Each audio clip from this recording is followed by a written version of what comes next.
Au cœur d'une exposition pas tout à fait comme les autres, nous vous invitons à faire un bout de chemin le long d'une période qui, de la fin de la Première Guerre mondiale jusqu'à nos jours, a marqué durablement les relations entre deux pays que tant de choses séparent et que tant d'autres unissent.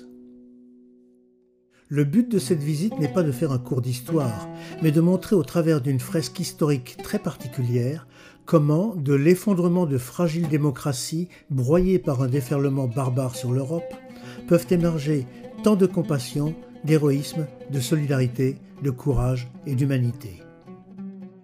Le début de notre visite se situe au lendemain de la Première Guerre mondiale, dans une Allemagne qui, vaincue et considérée par les Alliés comme responsable du conflit, doit subir les sanctions humiliantes et financièrement astronomiques imposées par le traité de Versailles, plongeant le pays dans la misère et le chômage. À cette situation économique déjà tragique vient s'ajouter la crise financière de 1929 qui laisse le pays exsangue et animé d'un sentiment de révolte et de revanche. Dès 1920, Adolf Hitler s'impose comme le chef du Parti national-socialiste des travailleurs allemands et prend le pouvoir en 1933. En 1935 sont promulguées les lois raciales de Nuremberg qui vont provoquer le départ forcé des Juifs. Le 10 mai 1940, le Luxembourg est envahi par l'armée allemande. Sur les 200 000 habitants que compte le pays, 45 000 fuient vers la France où ils espèrent trouver refuge. Parmi ces réfugiés, la grande-duchesse Charlotte et la famille grand-ducale, le gouvernement luxembourgeois et environ 1500 Juifs conscients, après la chute de Paris le 14 juin 1940, que la France n'est plus un refuge sécurisé et qui vont tenter de gagner l'Espagne puis le Portugal.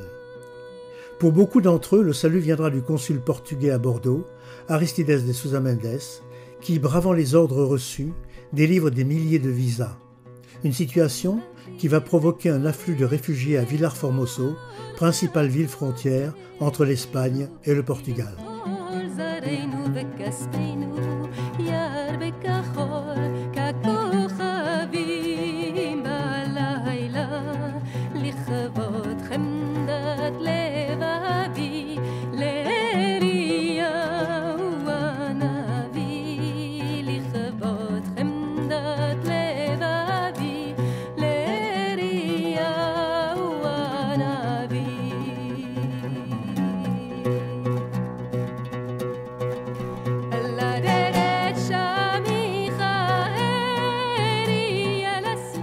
Que se passe-t-il à Luxembourg après l'invasion du 10 mai 1940 ?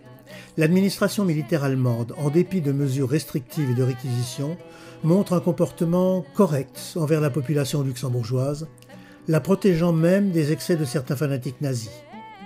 Tout change avec la nomination par Hitler du Gauleiter Simon, qui à partir du mois d'août, aidé en cela par une puissante organisation policière et par la Gestapo, met en place un processus de germanisation incluant l'application des lois raciales et l'expulsion des Juifs.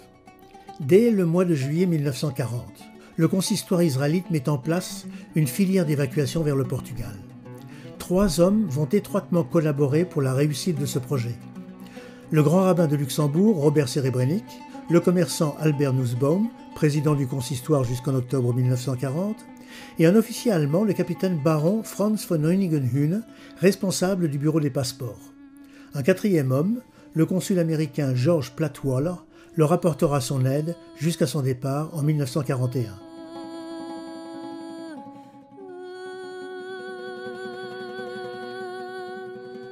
Si 3 convois partis de Luxembourg en août et en octobre 1940 arrivèrent sans encombre à Lisbonne, il n'en fut pas de même d'un 4e parti le 7 novembre avec près de 300 personnes et qui fut arrêté à la ville frontière de Vilar-Formoso, puis renvoyé en France après que ses occupants eussent passé 11 jours confinés dans le train sur une voie de garage.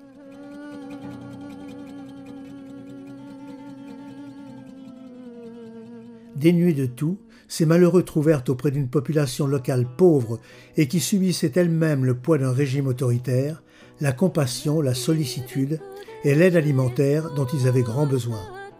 C'est également à Vilar-Formoso qu'après avoir traversé l'Espagne, où il lui a été signifié qu'elle n'était pas la bienvenue, qu'arrive le 23 juin la grande-duchesse Charlotte, accompagnée par le gouvernement luxembourgeois en exil et les familles respectives. Tous resteront au Portugal jusqu'au 3 octobre. Si quelques familles juives ont également choisi de rester au Portugal durant la guerre, la majorité d'entre elles, au prix de longues, pénibles et coûteuses démarches, vont réussir à trouver les visas et les passages pour les États-Unis, le Brésil et certaines autres destinations d'Amérique du Sud. La grande-duchesse Charlotte rentre en exil le 14 avril 1945. En 1940, le Portugal vit sous un régime autoritaire, dirigé depuis 1932 par António de Oliveira Salazar.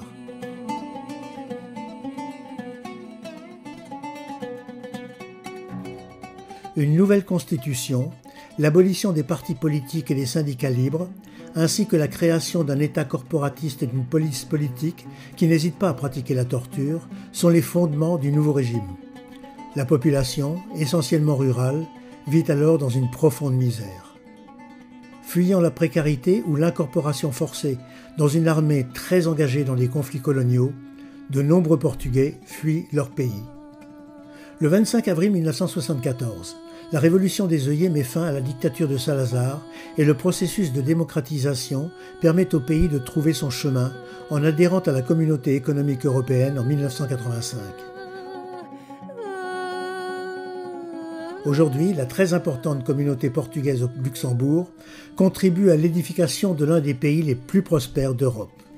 Le fil rouge qui traverse cette fresque historique nous permet de découvrir que de certaines situations tragiques ont émergé de profondes raisons de croire en ce qui est bon en l'homme, en sa commisération vis-à-vis de son prochain, en sa capacité de générer des héros qui, sans emphase et sans grandiloquence, ont risqué leur vie afin de sauver des inconnus.